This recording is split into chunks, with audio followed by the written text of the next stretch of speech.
समजदारीपणा. बैलगाडीचा प्रवास सुरू होता. सर्वत्र शांत वातावरण होते.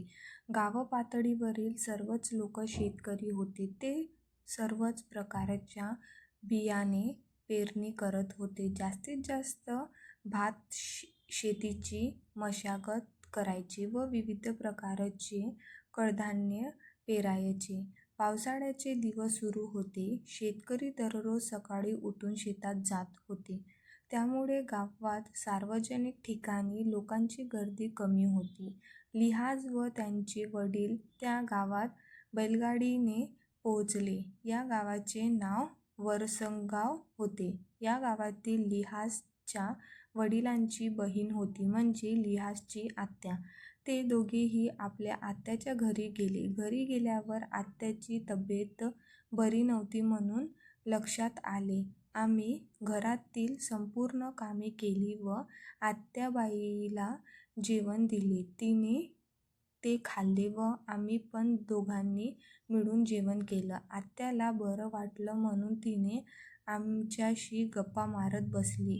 लिहाजचे वडील गरीब असल्याने आपल्या मुलाला बहिणीकडे शाळा शिकवतो या उद्देशाने आले होते.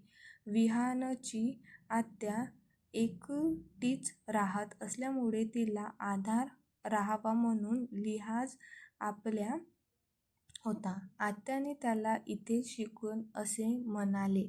तो आपल्या आत्याचे शब्द ऐकून खूप आनंदित झाला. तो 8व्या वर्गात होता. त्याचे आत्याचे आपल्या गावाच्या शाळेमध्ये नाव भरती केले व तो शाळेत जाऊ लागला.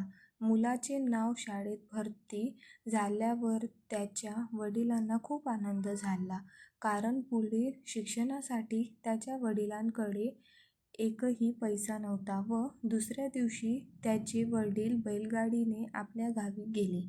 यावरील गोष्टीवरून भाऊची आर्थिक परिस्थिती बहिणीने ओळखली म्हणून तिने स्वतः लिहाज माझ्याजवळ राहून शाळा शिकेल या विचाराने तिने त्याचे नाव शाळेत दाखल केले.